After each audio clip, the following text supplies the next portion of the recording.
मुसलमानों के हक की जमीन मोदी अमित शाह ना खा जाए, वो प्रोटेस्ट में थे। सबके सब जो चाहते हैं कि अर्नब गोस्वामी जैसे लोग आके रोज मुसलमानों के खिलाफ भरम ना फैलाए झूठ का, वो सब वहां पे। अरे आप कौन होते हो? आप कौन होते हो? वारिस पठान, मेरी बात सुनिए, मेरी बात सुनिए। अरे संविधान ने अधिकार दिया, तुमसे परमिशन लेना पड़ेगा। चिल्ला के बात क्यों करते हो? ठीक से बोलो, ठहराव के साथ बात करो। मेरी बात, मुझे आपकी सरकार ने हिरासत में ले लिया। क्यों हिरासत में लिया? Under what provision of law? Did the Maharashtra state police बाहर बैठ के मेरे टीवी पे बैठे हुए हैं और कहते हैं हिरासत में। अपने घर में बैठकर टीवी प्रोग्राम कर रहे हैं, कहते हैं मैं हिरासत में हूं। झूठ बोल रहे हैं। 2 घंटा अरे झूठे कहीं के, झूठे कहीं के आप, झूठे कहीं के। क्योंकि मैं पीसफुल प्रोटेस्ट कर रहा था। अच्छा मेरी बात सुनिए। मेरे साथ 40 लोग को लेकर चले गए, क्या फायदा हुआ? अरे छोड़ना पड़ा, कानून जानता हूं, तुम्हारी तरह सिर्फ या बकवास नहीं करता, कानून के दायरे में रहकर बात करता हूं। चुप रहिए, चुप रहिए। आपको तो इतनी आपकी हैसियत नहीं है, इतनी आपकी हैसियत नहीं है कि एक असेंबली में जीत सको, बड़ी बड़ी बातें करते हो। आपके जैसे जितने मैंने राजनीतिक गुंडे देखे हैं, आपके जैसे राजनीतिक गुंडे मैंने बहुत देखे हैं, आपके जैसे पॉलिटिकल गुंडे। राजनीतिक पिक्चर चालू करो बे। सबसे बड़ी बात यह है सुधांशु त्रिवेदी कि वारिस पठान, मैंने 50 लोगों की भीड़ की बात कही। एक तरफ 140 करोड़ हिंदू और 140 करोड़ भारतीय और 100 करोड़ हिंदू, और एक तरफ आप एक मिनट मेरी बात सुनो। हाँ क्या सुनो ना? अरे सुनो ना।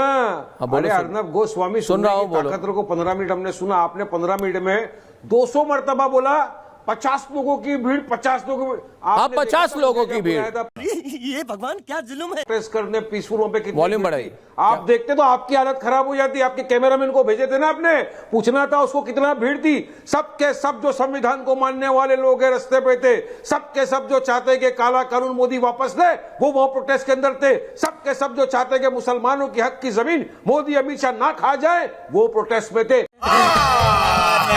झूठ बोल रहा है। सबके सब जो चाहते हैं कि अर्नब गोस्वामी जैसे लोग आके रोज मुसलमानों के खिलाफ भरम ना फैलाए झूठ का, वो सब वहां पे। अरे आप कौन होते हो? कि काला आप कौन होते हो? वारिस पठान, मेरी बात सुनो, मेरी बात सुनिए, मेरी बात सुनिए। अरे संविधान ने अधिकार दिया चिल्लाइए मत, तुमसे परमिशन लेना पड़ेगा। ऐसे चीख के चिल्ला के बात क्यों करते हो? ठीक से बोलो, ठहराव के साथ बात करो। मेरी बात, मुझे आपकी सरकार ने हिरासत में ले लिया। क्यों हिरासत में लिया? Under what provision of law? ये भगवान क्या जुल्म है। महाराष्ट्र स्टेट पुलिस बाहर बैठ के मेरे टीवी पे बैठे हुए हैं और कहते हैं हिरासत में। अपने घर में बैठकर टीवी प्रोग्राम कर रहे हैं, कहते हैं मैं हिरासत में। तू समझा? हाँ। नहीं तू समझा नहीं। झूठ बोल रहे हैं। 2 घंटा। अरे झूठे कहीं के, झूठे कहीं के आप, झूठे कहीं के। मेरे को, क्योंकि मैं पीसफुल प्रोटेस्ट कर रहा था। अच्छा मेरी बात सुनिए। मेरे साथ 40 लोग को लेके चले गए, क्या फायदा हुआ? अरे छोड़ना पड़ा, कानून जानता हूं, तुम्हारी तरह सिर्फ या बकवास नहीं करता, कानून के दायरे में रहकर बात करता हूं। मैं नहीं मानता। पुलिस को समझा। अरे चुप रहिए। आपको तो इतनी आपकी हैसियत नहीं है, इतनी आपकी हैसियत नहीं है कि एक असेंबली में जीत सको, बड़ी बड़ी बातें करते हो। आपके जैसे जितने मैंने राजनीतिक गुंडे देखे हैं, आपके जैसे राजनीतिक गुंडे मैंने बहुत देखे हैं, आपके जैसे पॉलिटिकल गुंडे, अराजनीतिक गुंडे।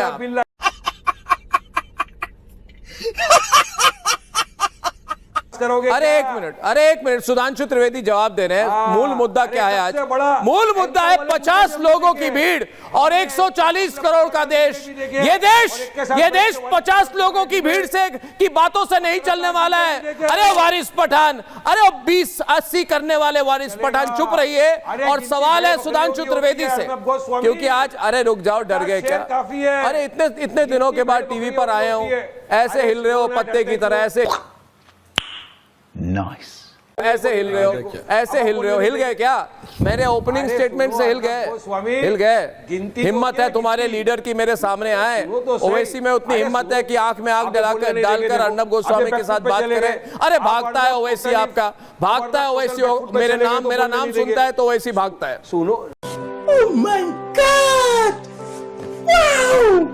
मेरे नाम सुन के ओवैसी भागता है। गोस्वामी सुनने की, हाँ गोस्वामी है मेरा नाम। क्या प्रॉब्लम है? मेरे नाम से प्रॉब्लम है?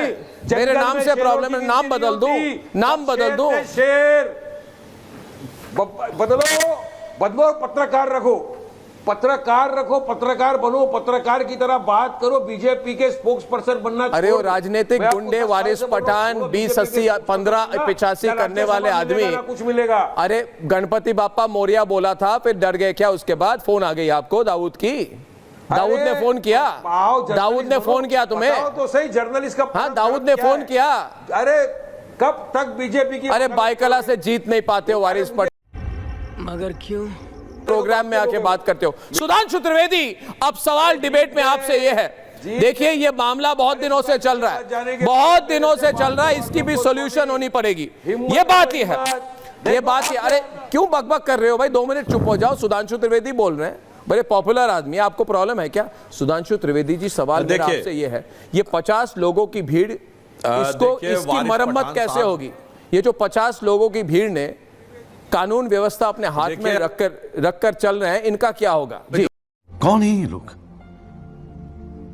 कहां से आते हैं? जलाहट और बौखलाहट दिख रही थी, उसका कारण ये था, उसका कारण ये था कि वारिस पठान बहुत जोर जोर से बोल रहे थे मुसलमानों की जमीन, मुसलमानों की जमीन। तो मैं पूछना चाहता हूं, मुसलमानों की जमीन है तो एक बताओ मुसलमानों के लिए हॉस्पिटल जो बनाओ, एक मुसलमानों के लिए स्कूल बनाओ इसी जमीनों में, एक मुसलमानों के लिए यूनिवर्सिटी बने, एक मुसलमानों के लिए कोई यतीम खाना बनाओ, अनाथालय बनाओ, एक मुसलमानों के लिए कोई वृद्धाश्रम बनाओ, एक मुसलमान बेवाओं के लिए कुछ बनाओ, एक मुसलमान तलाकशुदा महिलाओं के लिए बनाओ, एक कोई बताओ दिव्यांगजनों के लिए। ये मुसलमानों की जमीन का मामला नहीं, मुसलमानों की जमीन को कब्जा करके बैठे हुए वोट बैंक के ठेकेदारों की जमींदारी का मामला है। ये जो चंद मुट्ठी भर लोग दिख रहे हैं, ये वो हैं जिन्होंने मुसलमानों की मुकद्दस जमीन पे कब्जा करके अपनी ठेकेदारी कर रखी है। वो अब रंगदारी वसूल करना चाहते हैं सरकार के सामने या बवाल करके। वरना मैं चुनौती देके कहता हूं वारिस पठान, एक बता के तो दिखाओ कि इन जमीनों पे तुमने क्या क्या बनवाया है मुसलमानों के लिए।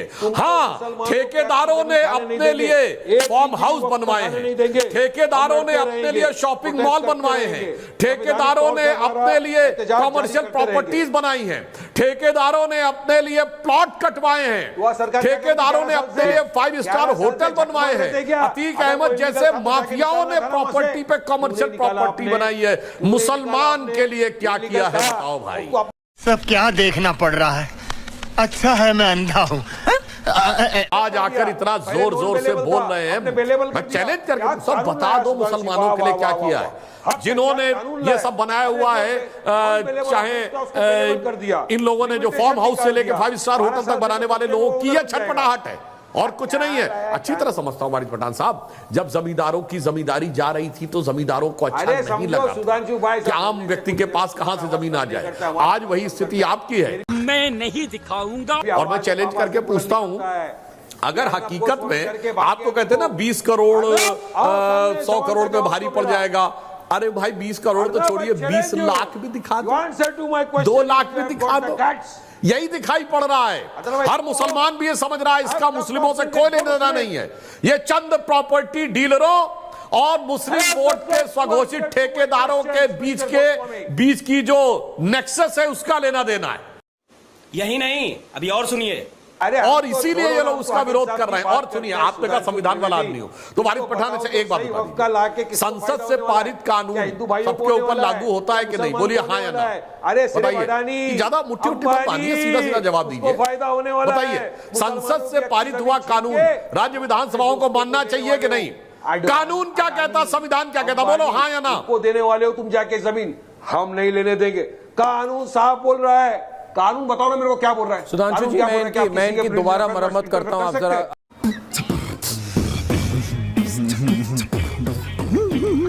जरा 2 मिनट, 1 मिनट। वारिस पठान जी, आपको सवाल, अच्छा, आपको किस स्टाइल से पसंद है? 3 तरह के अप्रोच होते हैं मेरे। करके बात करो, अच्छा लगता है मुझे, रिस्पेक्ट करो। एक देखिए, हम इंसाफ की बात करते हैं। हाँ, तो आपको कैसे, आपकी मरम्मत कैसे करूं, आप कैसा चाहेंगे? आप डर मत जाओ।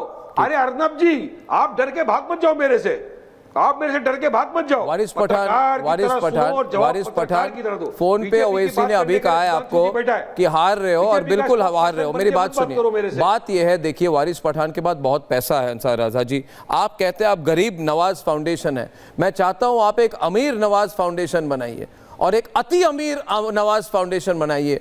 अति अमीरों के लिए फाउंडेशन बने अंसार राजा जी, और उसमें असदुद्दीन ओवैसी को उसका चेयरमैन बना दे।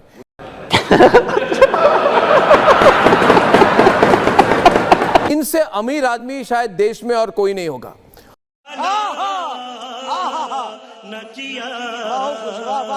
तो अगर आज का वीडियो आपको पसंद आया हो तो चैनल को लाइक करें, शेयर करें और सब्सक्राइब करें। जय हिंद।